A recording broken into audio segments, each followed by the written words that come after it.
Good morning.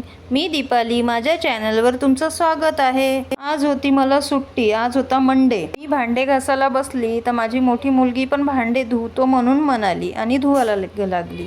आणि मी इकडे कामामध्ये माझा पूर्ण दिवसच चालला गेला आणि सायंकाळ कधी झाली मला माहीतच नाही पडलं. मी आली होती चौकामध्ये. मला चेहऱ्यासाठी अब्बूमियाच्या दुकानातून काही औषध घ्यायची होती. हेल्मेट नव्हता लावला म्हणून मी गाडी इकडेच पार केली आणि पायी गेली. आणि ही आहे ती औषध. मला चेहऱ्यावर माझे वांग आहे, तुम्हाला दिसतच असेल. तर हे औषध घ्यासाठी मी अब्बूमियाच्या दुकानात गेली होती. बघते याच्याने काही फरक पडते का चेहऱ्यावर. आणि सासूबाईला हे कलोंजी पाहिजे नव्हती तर कलोंजी पण घेतली. कशासाठी तर माहीत नाही. सासूबाई म्हणाल्या माझ्यासाठी कलोंजी आणशीन तर आणली. कालपासून मुली खूप मागे लागल्या होत्या, मम्मी तुझा पेमेंट झाला का. तर यांना खायचं होतं सुटून चारा. ची पोळी भाजी तर धकत नाही, पण हे यांना मात्र पाहिजे नसते. हे होतं फ्रेंच फ्राईज की काय म्हणतात याला. चौकामध्ये एक छोटंसं रेस्टॉरंट आहे, मी तिथे नेलं होतं मुलींना.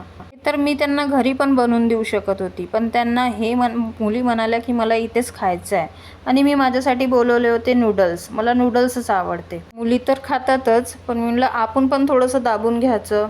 खूप गरम होते, तोंड खूप लासत होतं आणि वरतून ही गरमी. आता माझ्या मुलींचं तेवढ्याने तर भागत नाही. म्हणाले मम्मी मला आईस्क्रीम पण खायचं आहे. तर आईस्क्रीमसोबत फालुदा पण खायचं आहे. म्हणलं बरं खाऊन घ्या. मग सासूबाईलाच कशाला सोडायचं, तर सासूबाईसाठी पण हे फालुदा घेतला. सासूबाई बाहेरचं काही खात नाही, पण त्यांना म्हटलं फालुदा तर त्यांना आवडते. मुलींनी आईस्क्रीम खाल्ली आणि मला गुपचूप खायचे होते. म्हटलं थोडेसे गुपचूप पण खाऊन घेते. मुलींना अजून गुपचूप पण खायचं होतं, तर त्यांनी घरी येऊन खाल्लं.